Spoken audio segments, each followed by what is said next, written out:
Rock and roll doggy. Sort of a musical journey, really, you know? No, it's a musical journey. Hey everybody, welcome back to Rock and Roll Doggies. It's our podcast with two lifelong friends breaking down music that's been important in our lives. We're going through U2 album by album, track by track. And I am Jason Acquisto. This is my friend since we were teenagers. It's Don Pardue. What's up, man? Looking for ways to save on your energy bills?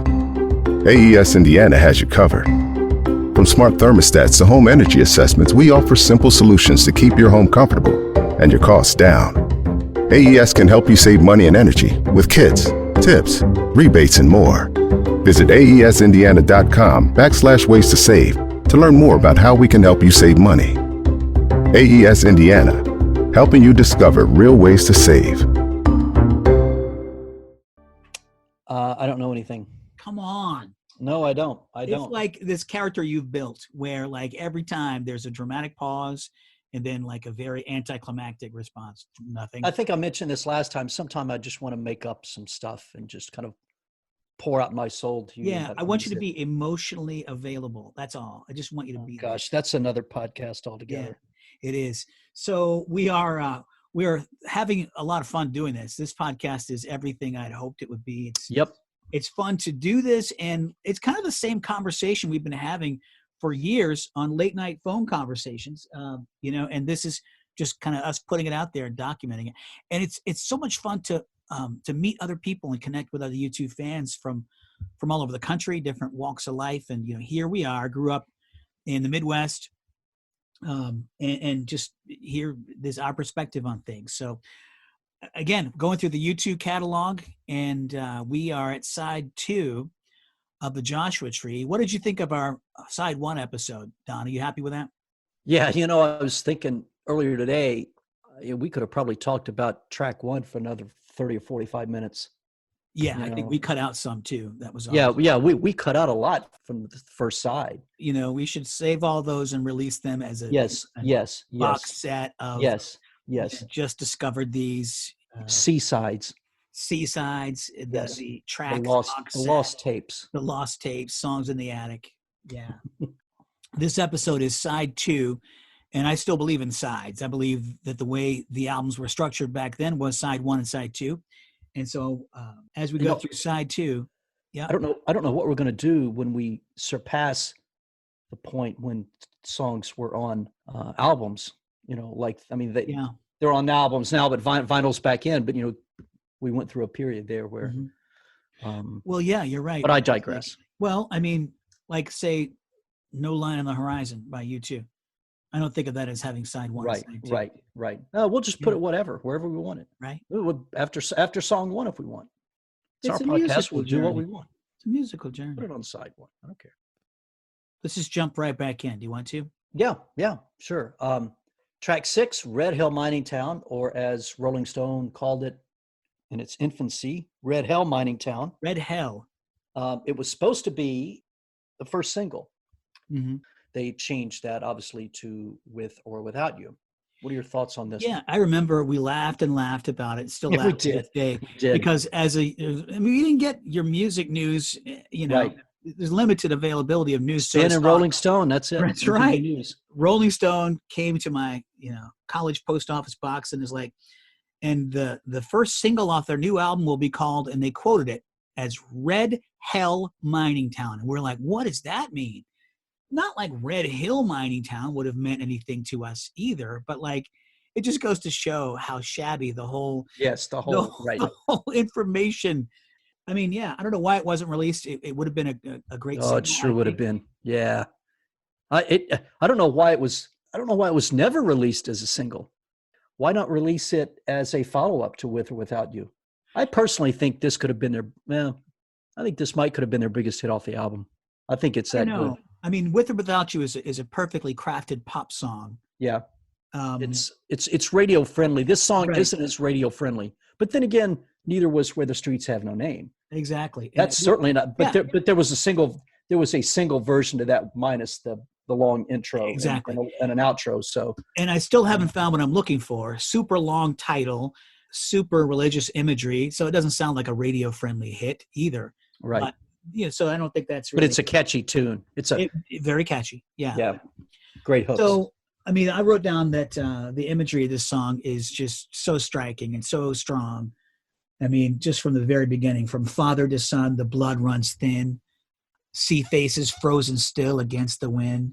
I think the writing, as we've gone over, as we've talked so much about, it's so next level in every song, and almost every description and piece of prose is just so good. The seam is split, the coal face cracked. I mean, he's describing this actual situation, right, of the mining strike, which was in Great Britain, National Union of Mine Workers strike.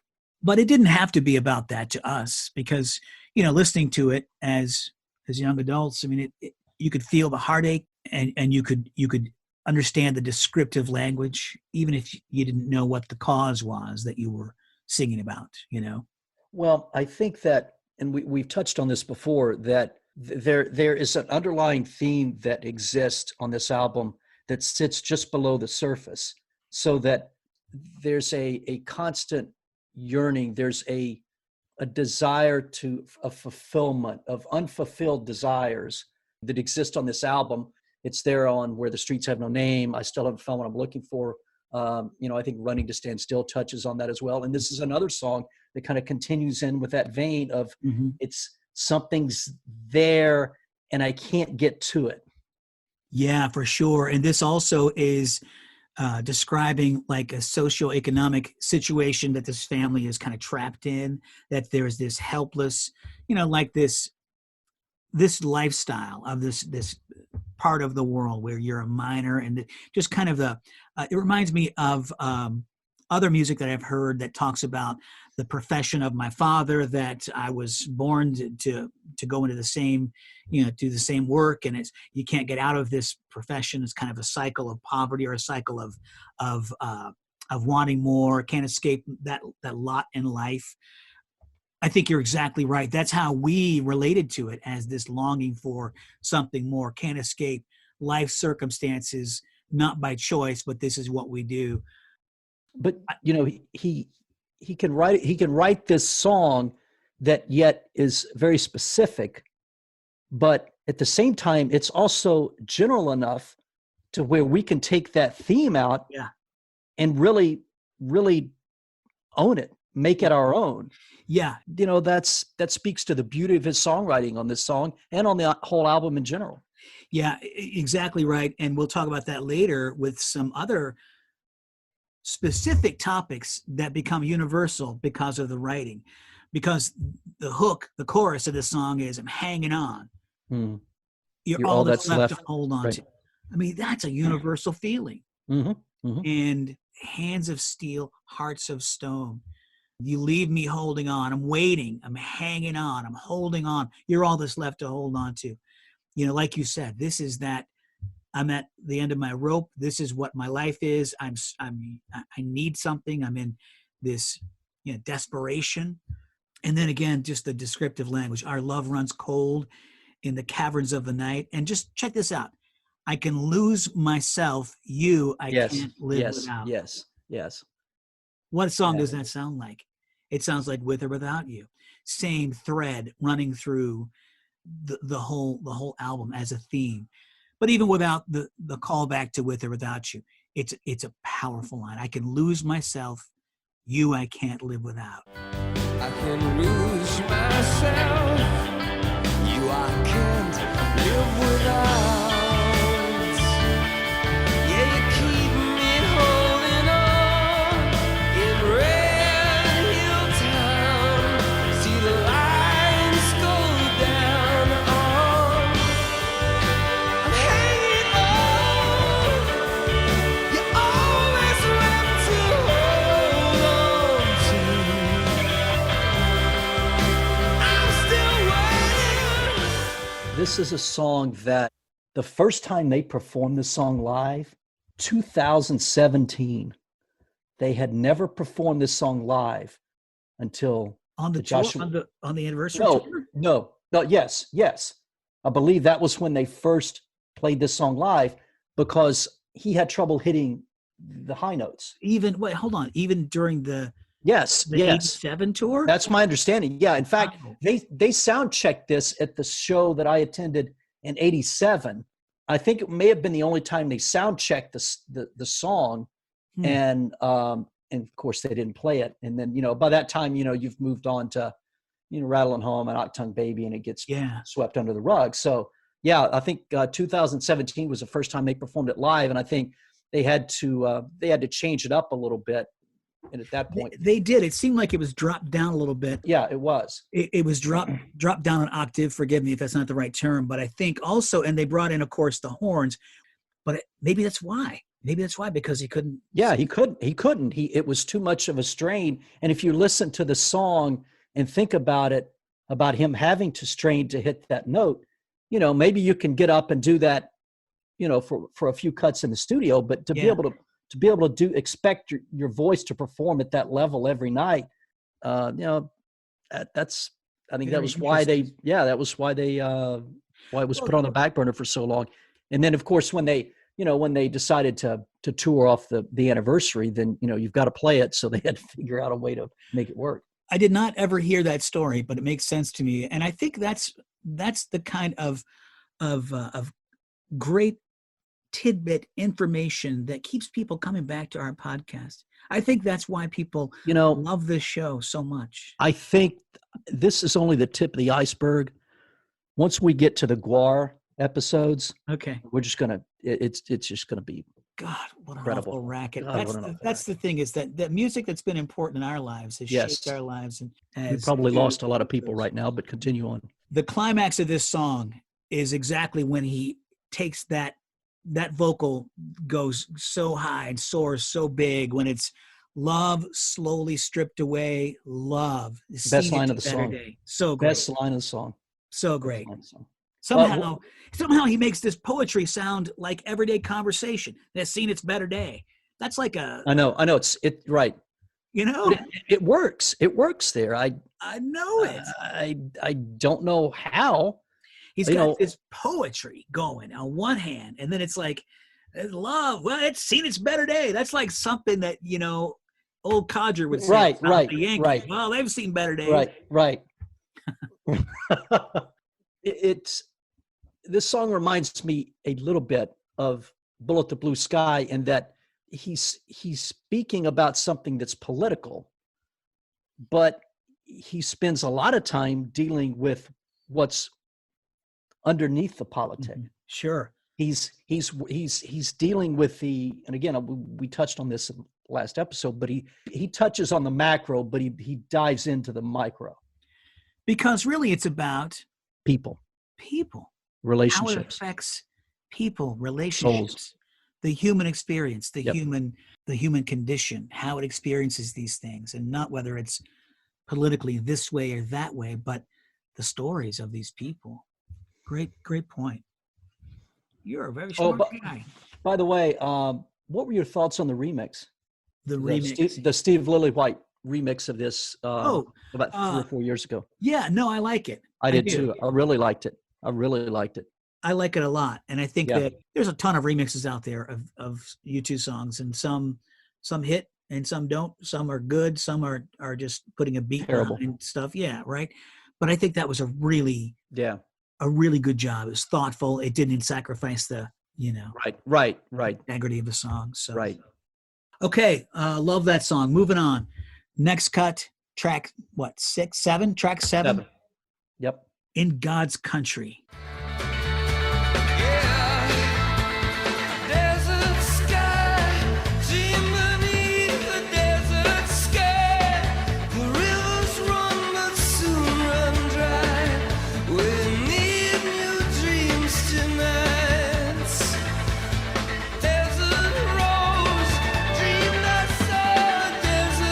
I know this is a song that is near and dear to your heart, so I'm going to allow you to take the floor on the majority of this song. Okay. Since I will defer to your great wisdom and insight on this track. Oh, great. I really love this song. I always did. Yeah, you're right. I mean, I think it's really hits the essence of this new fascination with America and, America as this flawed and imperfect yet gloriously idealized place, or not so much a place as an idea.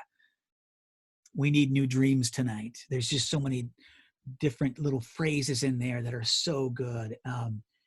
The metaphor of America as this desert flower, desert rose, the dress torn in ribbons and bows, just the idea of that America is such a beautiful thing, and that it is flawed, but I still am drawn to it. It's definitely, this desert theme pushes back against the materialism of the 80s and the me decade or whatever.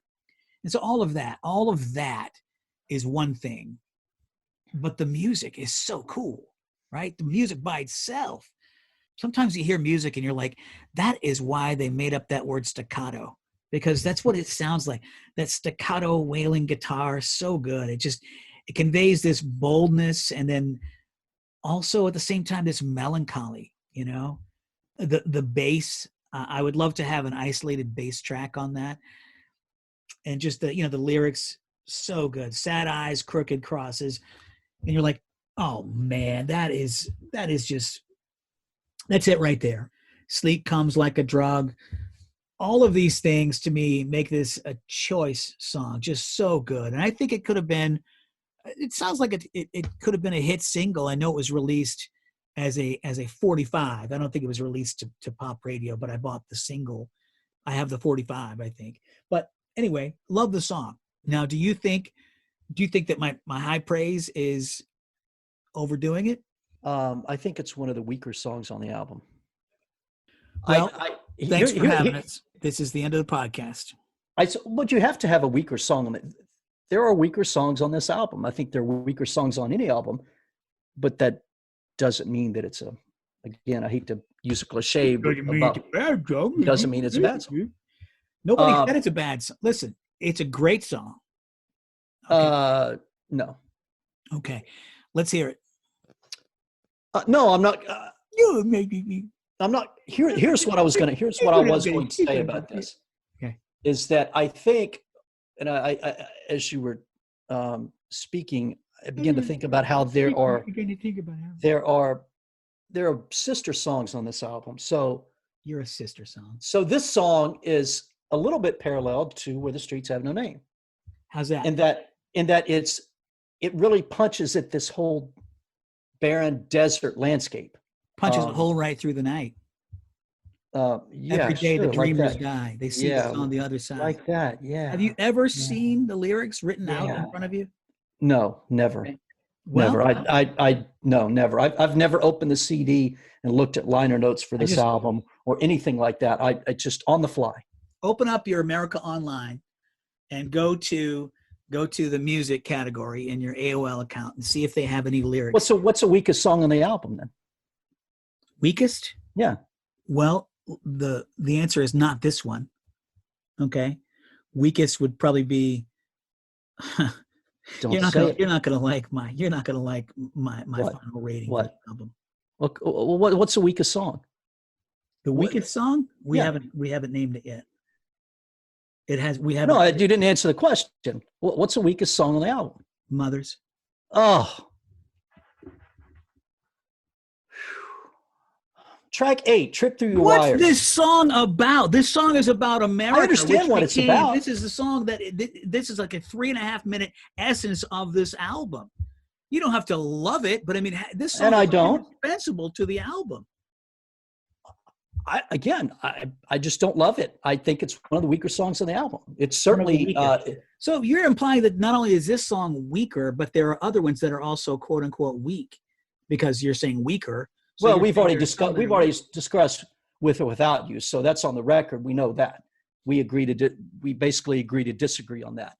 Let me say this: after In God's Country, everything else from here on rises above In God's Country. Well, let's repeat. It's a good time to repeat, our mantra that this is subjective. Art is in the eye of the beholder. And even if you were blind to good art, you still are entitled to your opinion. Mothers of the Disappeared. Oh. This is Rock and Roll Doggies, our podcast. Two lifelong friends breaking down music. It's been important in our lives. Jason here and Don about to introduce the next track. Go ahead. Let's go ahead and move ahead and Trip Through Your Wires, track 8.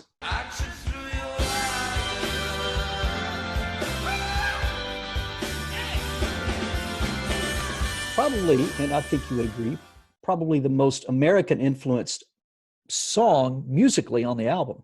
It's almost like it's almost like country and blues had a baby. They procreated. An urge to merge. You thought of that one in the shower. Yeah, I did. Yeah.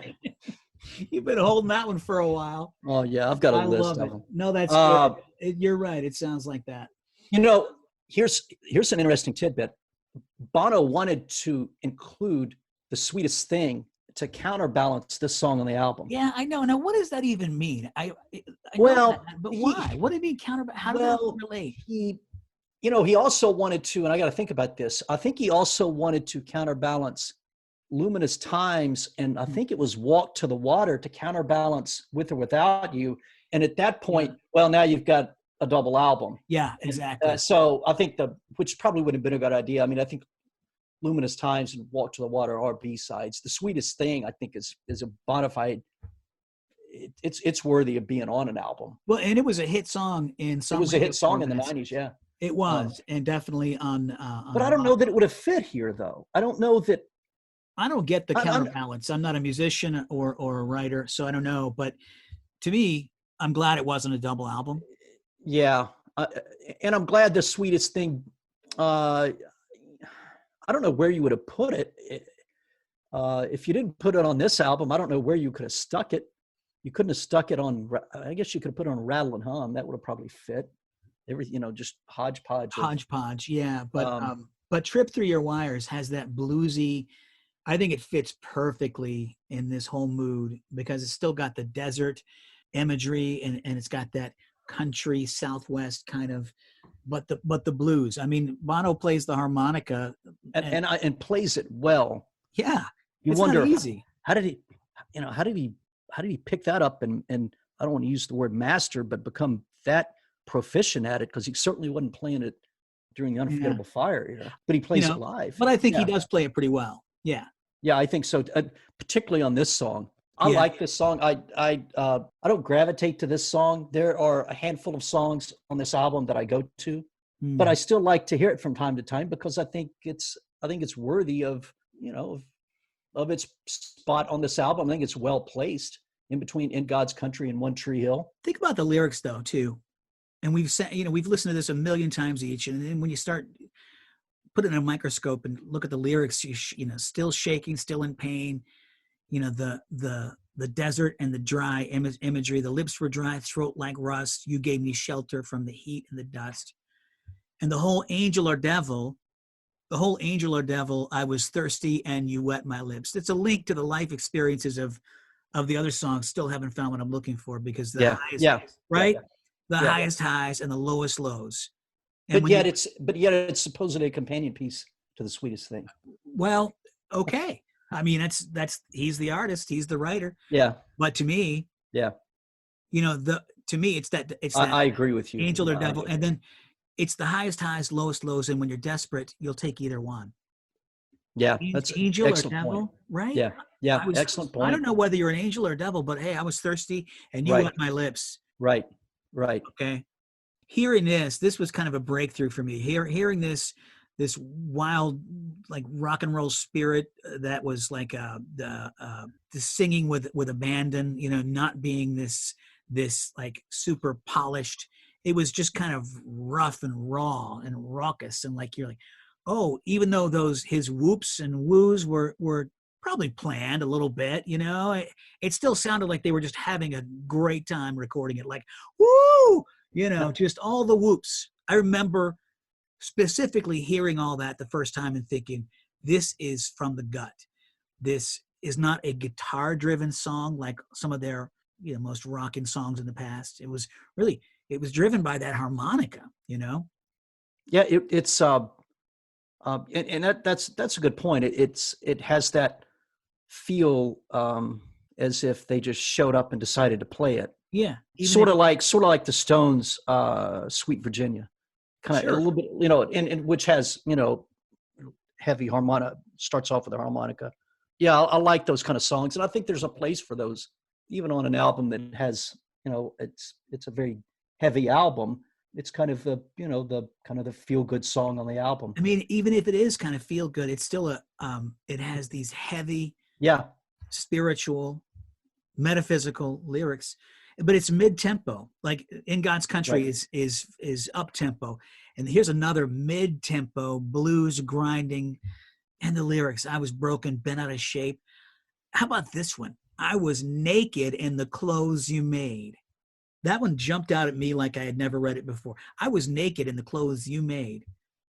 So this is a broken love affair, or like it's a reflection of life as a spiritual quest, maybe the desert of the soul, or the ways we seek fulfillment that didn't satisfy, and the ways that we do find satisfaction. I think it could be either one. Maybe it's a broken love affair, maybe it's a spiritual quest, or both. I want to touch on something because we've mentioned this before. I don't know how we kind of headed down this road, but of songs that are complementary pieces to other songs on the album. When you look at this song, it's a song about, like you said, it's I'm going to take it however I can get it, whether that's good or evil. It's also harkens a little bit to Exit, so the hands that build can also pull down. Yeah, for sure. Yeah, I thought of that too, because it's one of those themes that goes through the album of you'll take whatever you can get, but also the hands that build. I mean, that things can pivot for better or worse in your life. It can represent something good or bad, and it's hard to tell the difference sometimes. That's great insight too. Yeah. And no more water in the well. No more water in the well. Yeah.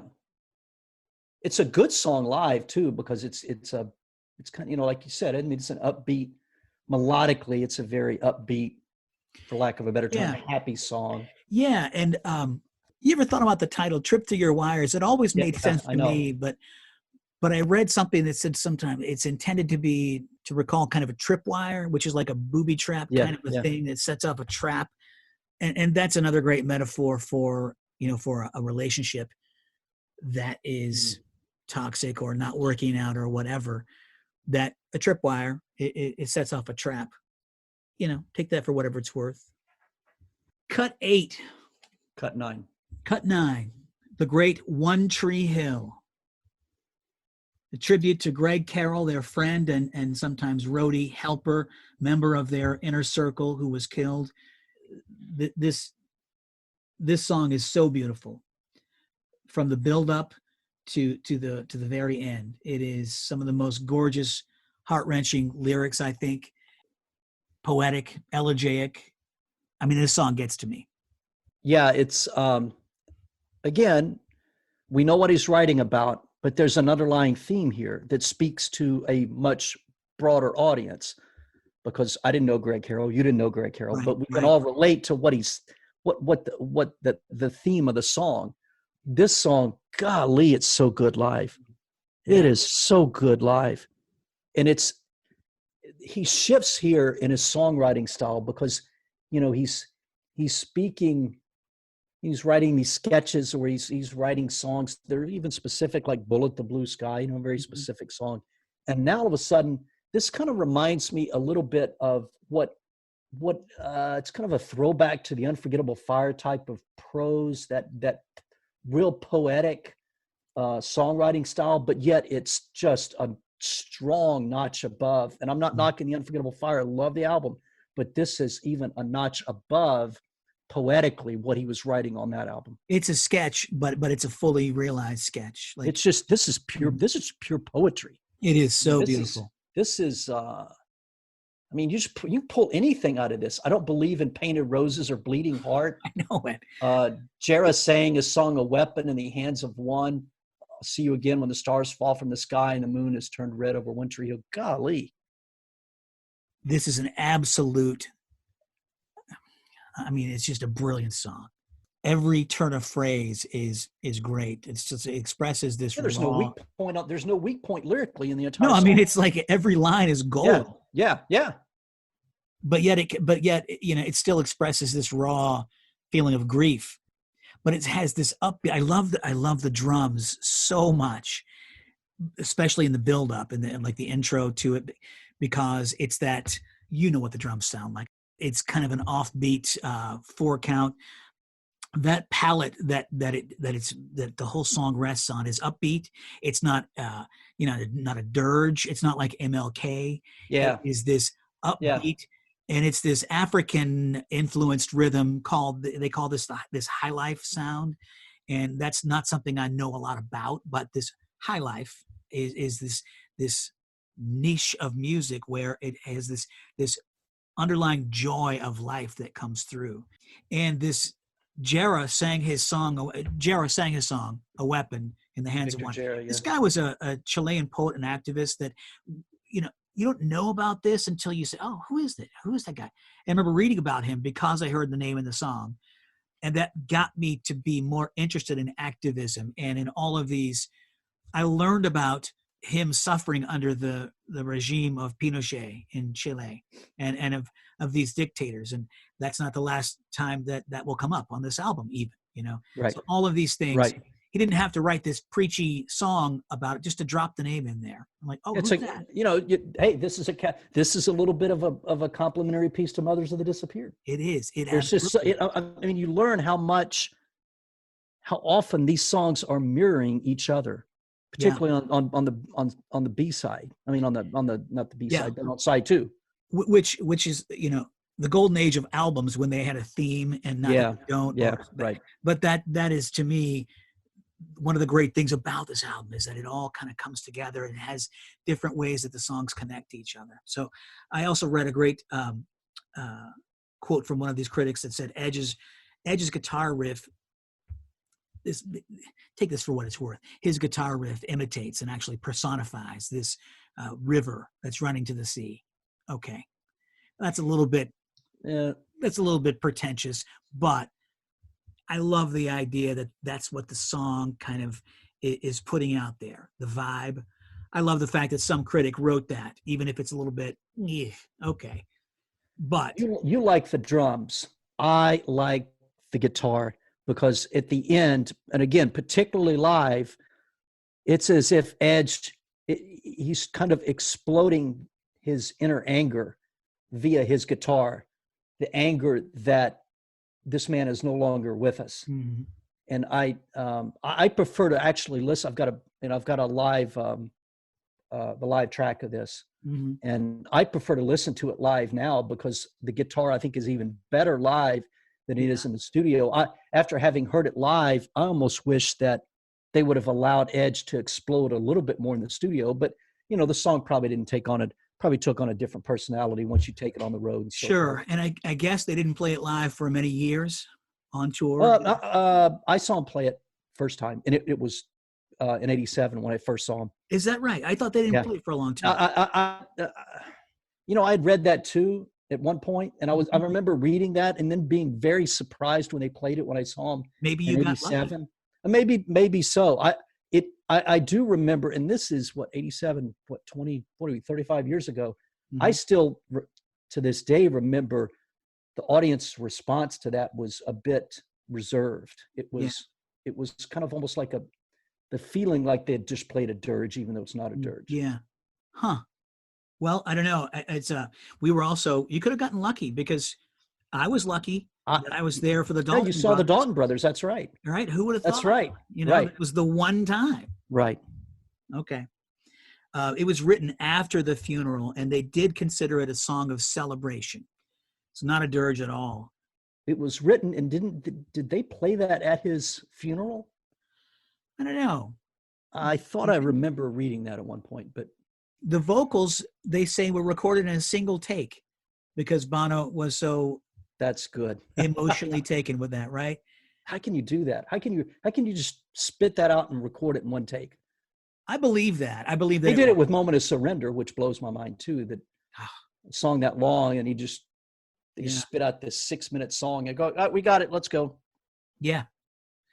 I think this is because he was so overtaken with emotion. He didn't want to do it again. And that's why I thought they didn't play it for a long time. But either way, you very well may be right, because I think I read that too. And I think I remember second guessing what I read because I saw him play it live. And I thought, well, I could go back. We go back and look at set list and probably figure it out. But it is a spiritual tour de force, says one journalist. And it's a hymn of praise and celebration, which describes the life that this guy led. And, it is a song of joy, but it's also this cry of anguish when you get to the part where it's raining in your heart, raining. That's where the guitar just begins to explode.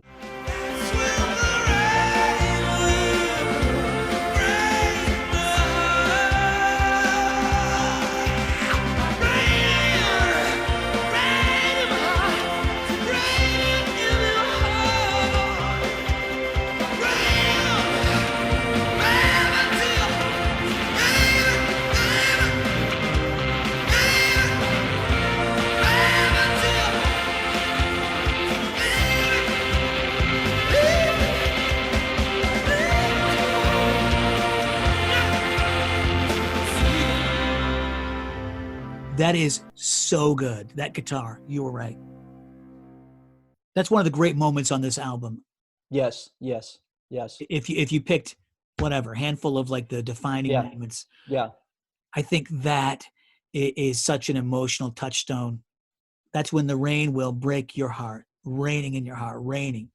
And it's about, again, I don't think you can dig down deeper,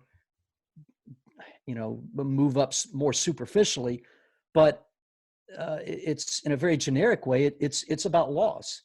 So I think that is it's something that he's writing something very specific, but at the same time, how many of us can relate to loss, even if it's not loss of life, it's a loss of a part of who you are. It's a loss of a lover, the loss of a friend, even if that didn't occur in the context of death.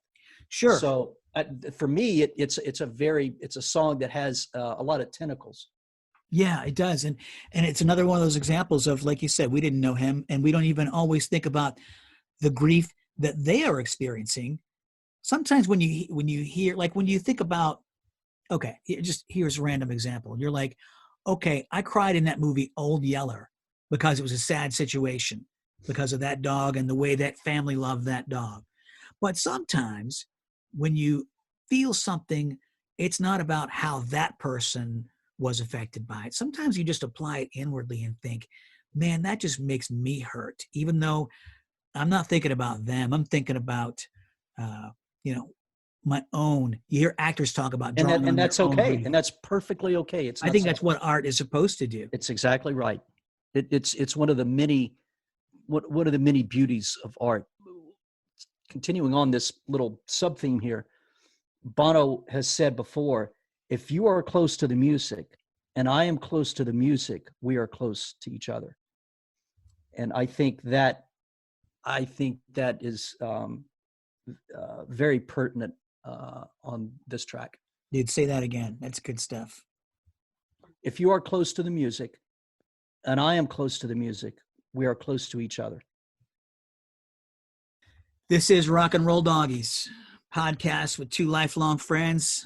Breaking down music has been important in our lives. Jason and Don, the Smurf. We call you the Smurf because you used to have He used to wear blue a lot. Royal blue sweatsuit, warm-up suit, and you were the trainer for the basketball team, and so we'd see you. Actually, I just wore it a lot, and a mutual acquaintance of ours just one day just said I look like a Smurf, and it stuck. I actually have a big cardboard Smurf in my attic right now. I should bring it down. I'm going to bring that down one day for the podcast. We digress. Track 10, Exit. Speaking of songs that really rock live, and I don't know, I think I liked it better originally live than I do on the reincarnation. And I don't I think it was more chaotic when back in the 80s. Yeah, probably. And I think that's, when you're 19, 20, 21, everything's very chaotic. So that was, yeah. I think that hit me on that level. It is actually inspired by Truman Capote's In Cold Blood, a very, very dark book about the murder of a family in Kansas back in the 60s. I heard that was also drawn from the book, The Executioner's Song. The Executioner's Song, yeah. Right. From a serial killer, psychotic point of view. I think we're both right. I think it was taken from both. I read that it was taken both from Capote's book and Mailer's book, right? Yeah. So what does this song mean to you? I think it means it's kind of a case study of a man who starts off his path well-intentioned and not just gets sidetracked, but goes in a completely opposite direction, and where his anger and resentment that he had bottled up from goodness, godliness, holiness, whatever you want to call it, has now been fully released in a violent manner. So this person was originally well-intentioned. Yes. And wanted to believe in the hands of love. Hands of love. Yes. I think so maybe it's a transition from extreme innocence to extreme experience. Oh, wow. There's a good foreshadowing. To me, it's a darkness versus light. The choices that we make, maybe it's addiction, maybe it's pain, loss, desperation, longing. It's got this nighttime vibe. I mean, it's got this incredibly ominous beginning where it's almost like crickets and you're like, this song feels like darkness. That bass, it's just so seductive and it feels so sinister. I love the language to see the stars shining like nails in the night. That's next level. Good. It's good poetry. You know he got the cure, you know he went astray. He used to stay awake to drive the dreams he had away. He wanted to believe in the hands of love. Something that we have always agreed on is that when it first came out on the album, we liked it, but then when we saw it live, it became this next level experience. Because this is incredible live. The Rattle and Hum era version of this song, like you said, it is so raw, and it is like, it's chaos. And with with him grabbing the spotlight and doing all these different things, it is this night of the soul kind of confusion and darkness and light. From about that 2.5 minute mark for about a whole minute there, it is just premium U2. It is Edge grinding down in that, murky, swampy sound, and just everybody is at top level. It does it remind you a little bit of Acrobat? Yeah, it's got a lot of that same feeling. And it's positioned on the album about the same spot that Acrobat is positioned to. Yes. It's chaotic.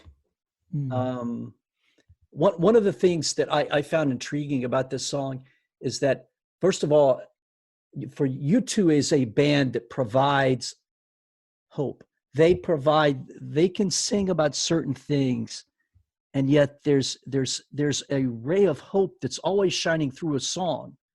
I still haven't found what I'm looking for. Where the Streets Have No Name is another example. This is a song where there's no shining light. The best you get is that he doesn't believe in the hands of love, but he wanted to. So he doesn't, but he wants to, but that's all you get. The rest of it is just black. Yeah. Back in black. It's, sometimes we draw comparisons to our other favorite artist, Springsteen. I think this is a Nebraska type song because it's just a portrait. It's oblique. Yeah. No resolution, kind of thing. It is definitely a confusing and chaotic night of the soul kind of thing where, like you said, Acrobat, Yeah, it's got this good versus evil going on. I think it shows the depths of the human soul, that we're not, check it out, we're not that far from redemption Yeah. or depraved madness. Mm-hmm. Either way, we're balancing that.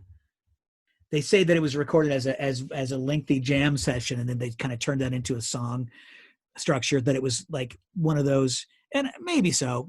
I like to believe that. It's like saying One Tree Hill was done in one take. Okay, I like that story. I like the fact that this might have been something they were screwing around with, and it became a song. It sounds like it, kind of like the sketches on Unforgettable Fire. That's what I wrote down before we even started talking. By the way, I think you're absolutely right. This is U2 has they've had an affinity for Bruce for many, many, many years. So I wonder if Nebraska was released in '82. Correct. The album Nebraska, and I wonder if the title cut for this would have inspired U2. I mean, that's, there's some similarities there. Also, here's a great quote that I uncovered from Daniel Lanois, whom I love. Ah, so good. He called this his baby. It's a musical journey. He called this, quote, dirty guitar that sounds like a machine that's alive. Yeah. Grunting and grinding. Yeah. Right. That's my boy. Daniel Lanois. Exit. That is great stuff. Closing track on the Joshua Tree is called Mothers of the Disappeared. What is this song about, Dom? It's a song about children who were taken from their mothers in the middle of the night by some. I think it's kind of a general song speaking about this happens in Central America and South America. I think it's made its appearance on some South American shows in which he brings up. And this is just incredible. This is again U2 being U2, where they bring up mothers on stage whose children were actually kidnapped by oppressive government officials in the middle of the night. They bring them up on stage, and I believe they're holding up pictures of their children while the band is playing Mothers of the Disappeared. They're either holding up, I'd have to go back and look, but they were holding up pictures, or their images pictured up on the large screen. It was during the pop tour back in the mid 90s. Yeah. So here's an interesting tidbit. And I was digging into this when I was at the beach a few weeks ago, and I couldn't pick it up. I had the earbuds in, I had the volume cranked up, but supposedly the song was recorded while there was a rainstorm outside. And that he sings, we can see the rain in their tears. Supposedly, when you listen to the track, supposedly you can actually hear the rain outside. Is that right? Now, I listened hard for it, and I couldn't hear it. I would love if somebody could point that out. Yeah, but you know what? The magic is that it gets in there and you feel it. I believe in that stuff. I believe that the vibe comes through. That it's a good story. It is. But even if that's piercing. That's so. That's so. Again, that's U2 being U2 as well.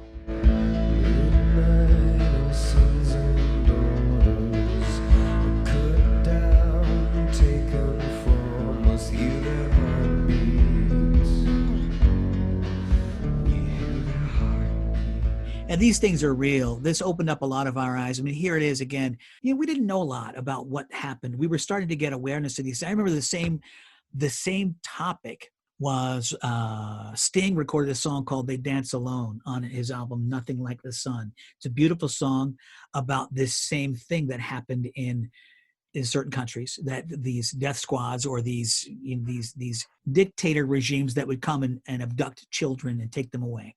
And so I began to learn about these things that are happening. It was shocking. I mean, it was still naive as a young adult that this is real? These horrible things that this album, like you said, it's U2 being U2. They put this out there, not in an obnoxious, entitled, whiny kind of, look at how bad this is.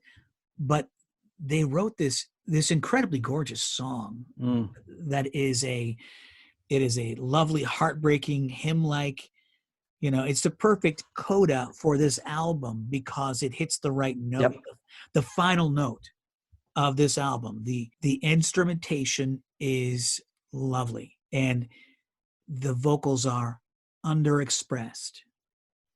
They're not intended to override everything. But yet underappreciated. Underappreciated for sure. But you also don't get his writhing and spotlight. Right. It's anti-Exit in that sense. You go from one extreme to the other, from Exit to Mothers Have Disappeared, from bombastic to subtle. Yeah. And it's got that Lanois sound because it's so layered and textured just right. I think Bono first found out about these, and again, back to the Chilean government, the dictator Pinochet, and other countries as well where this happened, allegedly Argentina and El Salvador. And a great quote from Adam, the music in this song, he said, is, quote, evocative of sinister death squad darkness. That's exactly what it is. And it's just so heartbreaking. But what they did with that is perfectly well done. And listen, when you made me name the weakest song on the album, I take umbrage to that question because I don't believe there are any weak songs. So even to say this is the weakest song, but it's comparative. It's not. I take that back. How about the least strong? Because to say weakest is to imply that any of them are weak. That's like saying, who's your ugliest daughter? Well, none of my daughters are ugly. Who's the least beautiful? Okay. You have daughters? Different. Don't miss my point. You're like the Pharisees. You are listening to the literal story, not the meaning behind it. Okay? It's not a literal camel and an actual needle that he's going through there. Try to stay with I'm listening. I'm waiting here with bated breath. Try to stay with the program. It's a metaphor. It's a parable. Okay? This is a great song. This is not a weak song in any way. This is so good. Just making sure to clarify that previous remark. So your guilt was kicking in here on track 11? No guilt. You made me name the song that was the least great, and you called it weak. You said the weakest. What's the weakest song? Semantics. I don't believe any songs are weak. Semantics. It's not semantics. Sure it is.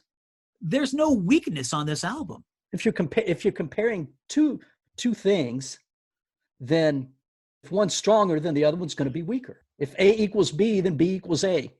Okay. Put that on the podcast. Okay. We need to video this sometime and put it on the air. What are you doing with that in there? Okay. All right. So where were we? Well, that's the album. That's the album. As you know, we review every album and then we come up with what we have identified each of us as the, quote, standout track, and then the underrated track. And then also we do the standout lyrics, and then we give the album a number rating on a 10 scale. It's difficult right now on this album. Like any all-time great album, it's going to be harder to identify one song or one set of lyrics. So how would you like to do that? I'm prepared to finish strong. I'm prepared to stick with a plan. Okay. I can name standout lyrics on every track. I know. Okay. I get it. That's what I'm going to do. So you could just pick any. Okay. Let's go ahead and go for take the dart and throw it at the board and see where it lands. What I wrote down in my notes for standout track, I wrote the words, "Come on, man, seriously?" So that's my B-side. Is that a B-side? It is a B-side. It's a remix. It's a Kevorkian remix. Standout track to me. This is an album of epic proportion. Every song to me is good to great. The most personally important and what I think the signature tracks for the band are the first two tracks. This is my opinion that those are the two standout tracks, Streets and Still Haven't Found. I don't have any problem with any other opinion on this, okay, except for God's Country, which is better than you think. But if we're not talking, that's not the best song. Can't be better than I think. No. That's how I think it. Touche. I would be able to support feelings for any other track on this album. But to me, the most important, and like I said, the signature band tracks on this album are Streets and Still Haven't Found. To me, those are the top two. Like you, I struggled with this. Actually gave it quite a bit of thought because it's so important. And I decided to go with Where the Streets Have No Name. It again, as I said on side one, I still go back to this song 35 years later, and it hits me like it did in 1987.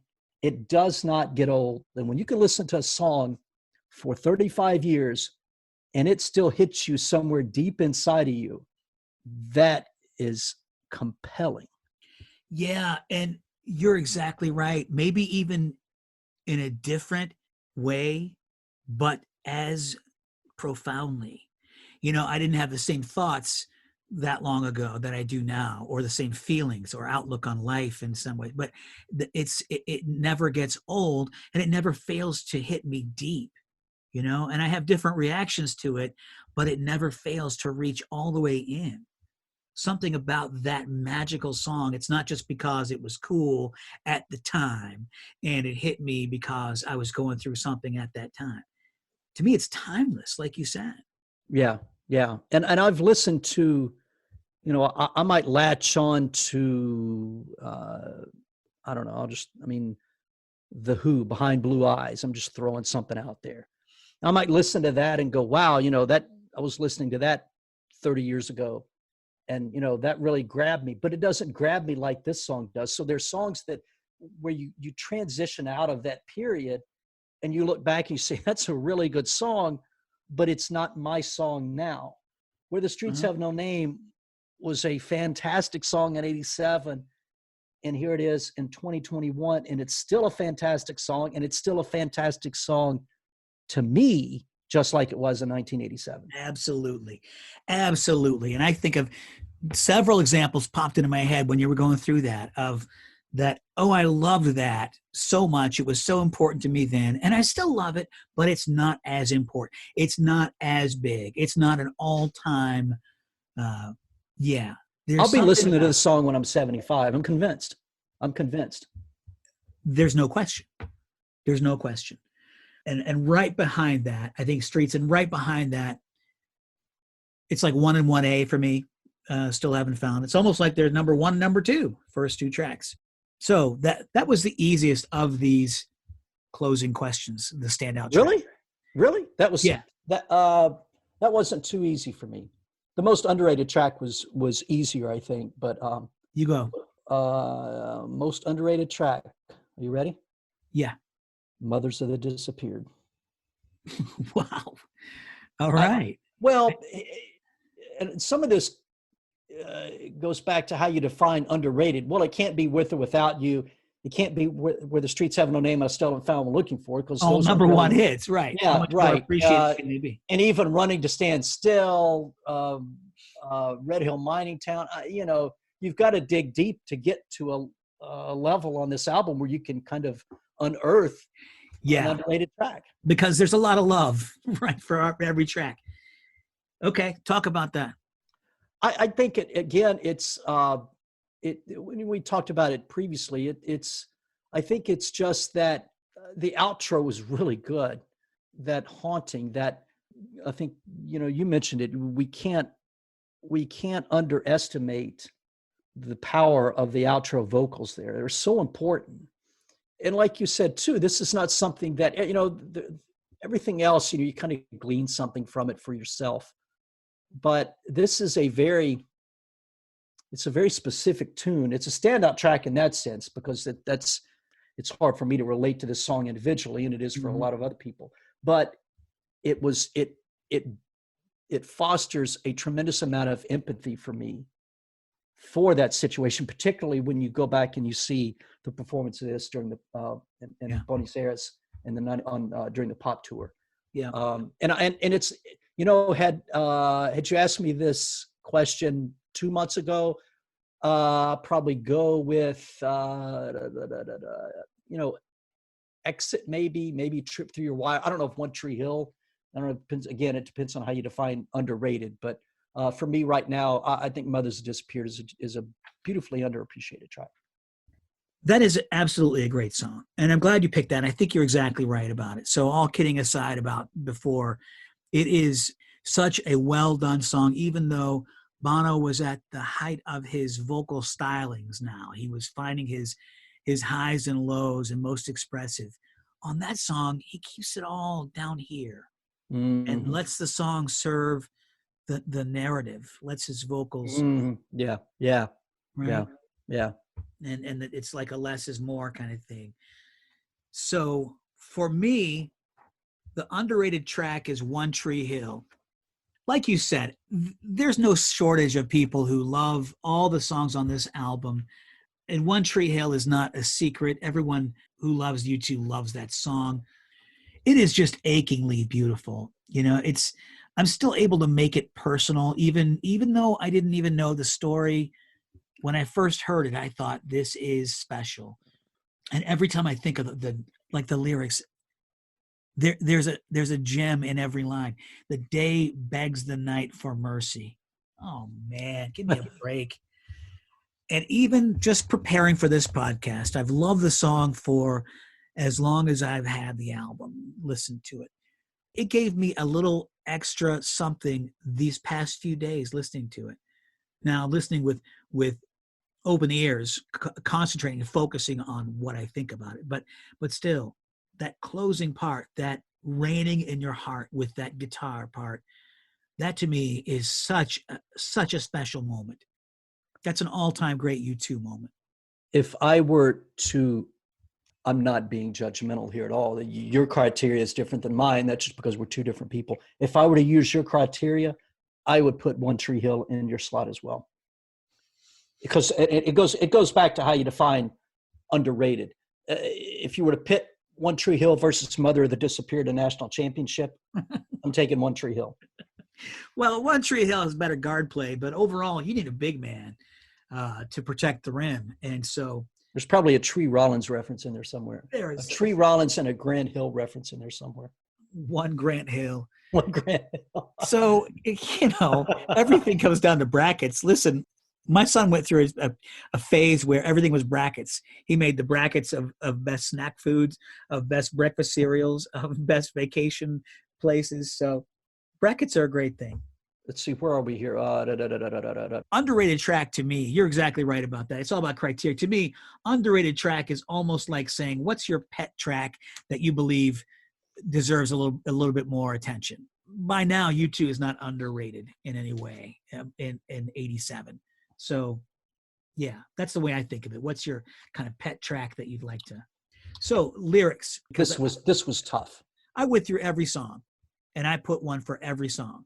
Let me ask you a couple then. What was your favorite line from Running to Stand Still? You got to cry without weeping, talk without speaking, scream without raising your voice. What about Red Hell Mining Town? I'm sorry, Red Hell Mining Town. Red Hell Mining Town? Yes. We stoop so low to reach so high. Ooh. One Tree Hill. When poets speak their heart, then bleed for it. So what? So did you choose a number one? I want to take shelter from the poison rain. Oh, really? That's interesting. Well, I didn't see that coming. I mean, that's the lyric. That's the key phrase from. Maybe it's the key phrase. Arguably, again, like my teenager said, everything's arguable. Okay. That to me is a key phrase from the standout track, Where the Streets Have No Name. I want to take shelter from the poison rain. What else is U2's music about than to try to find redemption, to try to find the shelter from the poison rain of this life, whether it be suffering, self-induced or otherwise, born into life's troubles, difficulties, love, relationship, pain, loss, shelter, redemption. I want to take shelter from the poison rain. I want to reach out and find, show you this place, get to this place. That to me is the yearning, the essence. And I wouldn't put that in ink on my body. I'd probably find a different tat. Or a different body.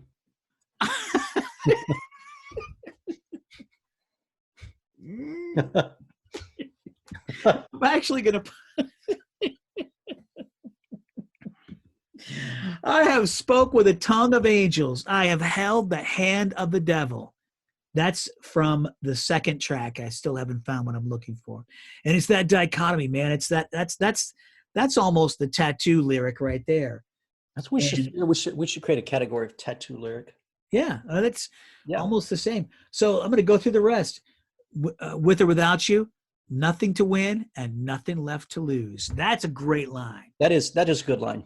Yeah. That's a good line. Bullet the blue sky.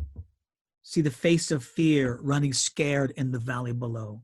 You tell me your favorite on God's Country.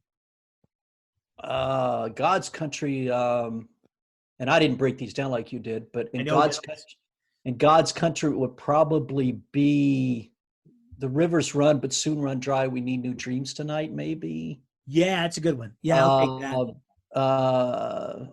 Yeah. Sad Eyes, Crooked Crosses. Burned by the Fire of Love is a nice little snippet.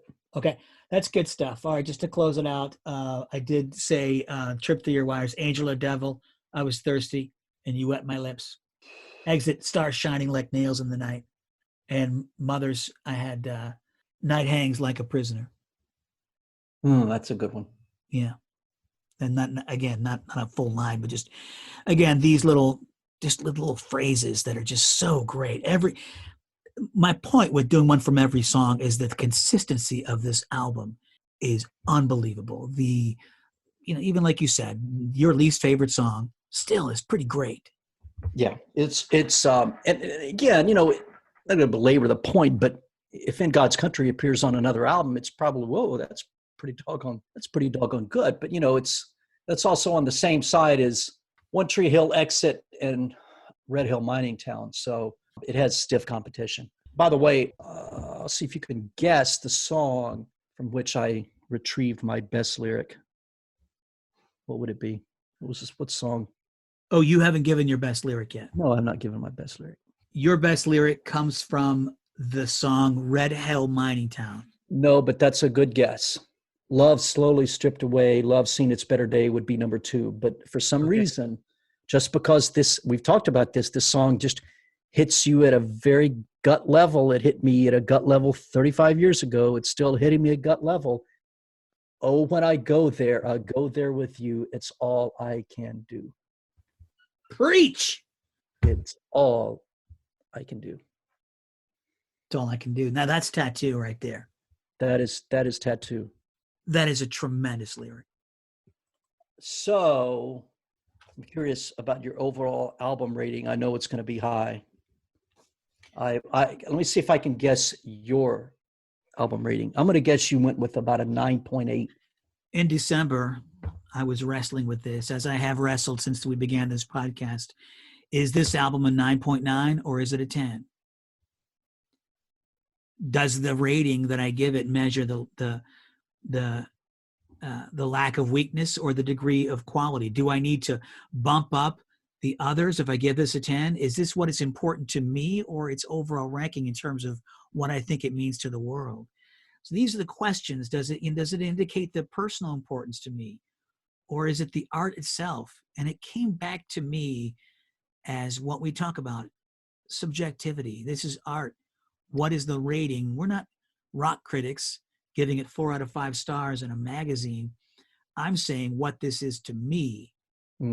This is a 10. That's interesting. I had not thought about it from that perspective. I've rated these more artistically than personally. Yeah, and me too. To be fair, but it's good that it's actually a good balance that you're rating it personally and I'm rating it more artistically. Going forward, I think it'd be a nice.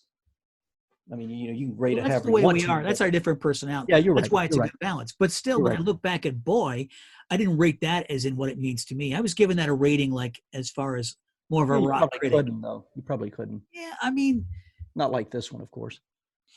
I don't think I could move forward with this being any less than a 10. I still fluctuate. I'll be thinking about that as I go to sleep tonight because I'm not much of a nerd. Like, should it be a 9.9? I just can't find any spot that is weak. I don't think, and I was thinking about this before we fired up tonight's podcast. I don't think that in my mind it is humanly possible to have a 10. I don't know that I've ever heard a perfect album. I don't know that from the beginning of modern music, rock and roll, to now, I've heard the perfect album. And I've got some that I absolutely adore. This is one of them. This is a barn burner of an album. But I can't give it a 10 because it's not perfect, because perfection doesn't exist. I know. And there are a couple things I think, and I don't know that the sweetest thing would have been thematically appropriate on this album. Evidently, Bono thinks differently. What does he know? But I think had that song been interjected into this album at the expense of In God's Country, I don't know. I'll probably bump it up a tenth of a point at that point, because Sweetest Thing's a really good song. Yeah. But I say all that to say this. I gave it a 9.7. Okay. I completely understand. I understand what you're talking about. And because nothing is perfect. I mean, yeah, you're right. How could you say something is perfect? That's when I backed off or went over to the idea that it's not about the rating as much as it is the importance to me. Because can you ever say anything's perfect? Yeah. Perfection. And I'm not poo-pooing your perspective. I'm just kind of further explaining mine. Perfection doesn't exist in objectivity. So right. I can't give it a 10 because this is subjective. Right. But if you're looking at it personally and you say, this is my theme album of all time, this album defines me, this is it, and I'm putting it up on the wall, then that's your 10. And it's up on your wall. Because what is perfection in art?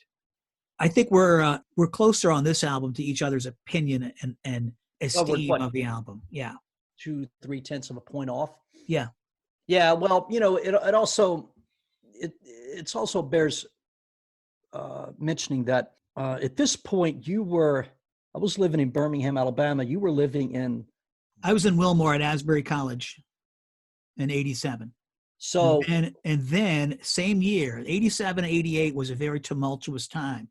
So I was at Asbury, and then I was in Owensboro, and then I was in Lexington in 88. So it's all kind of a swirl. So we experienced this album. We experienced this album separately, but yet we're that close to being. Well, together. We're one, but we're not the same. We're not the same. Like you'd write a letter, and then like 8 days later, I'd get the letter and I'd read it. It's just communication was so primitive.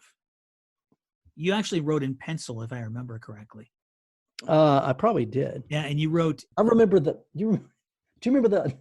Do you remember you sent me a letter with Susanna Hoff's picture on the back? Yeah. Remember that? Yeah. Did your mom see that or something? I'll probably explain them. Listen. Okay. Look, I still have that letter. I still have that letter somewhere. Susanna Not Hoffs. because it came from you, but because Susanna Hoffs was on the outside. Dude, she was something special. Mm. I mean, and I'd get a lot of sideways glances at the post office at Asbury College when I got Rolling Stone delivered. And that was pretty radical. Yeah, I bet. Especially when it's like the Lisa Bonet issue. Right. Prince. So that's the Joshua Tree. That is probably the single most important or at least in a tie with some other album for a single most important and defining album of my life. And I feel like almost a weight's been lifted off because it was a hard thing to do, but a pleasure as well. It's like looking at something or eating something or experiencing something that you love so much. It certainly is not work, although it does take a lot out of you, Well, I think it's good to converse about these things because it forces us to become more cognitive of what this album means to us instead of just listening to it and saying, oh, I love this and I loved it then, I love it now.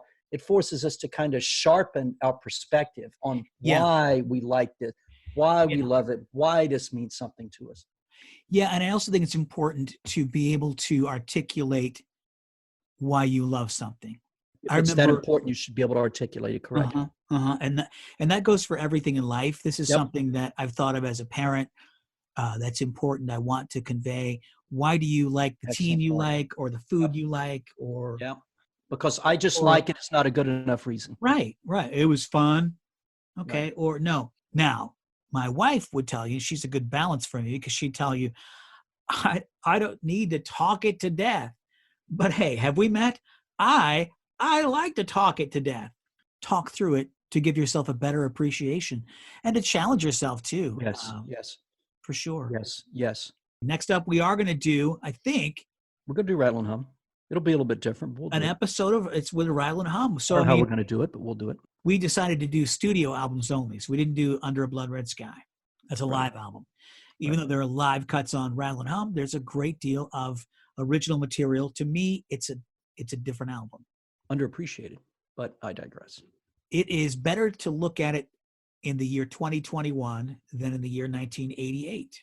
And it's better to look at it as a freestanding album, I think, as opposed to a partner piece to the Joshua Tree. But I understand why people do that. Well, it's a musical journey. It's they kind of beg for that comparison by the nature of the music and so forth. But the day begs the night for mercy. So that's it. Thanks for logging on, folks, and listening to our thoughts on one of the most influential bands of the modern era. Be sure to follow us at Rock and Roll Doggies on Instagram and on Twitter at Roll Doggies for details about our next podcast and other tidbits as we take a chronological journey through the discography of U2. Until we connect again, good night, everybody.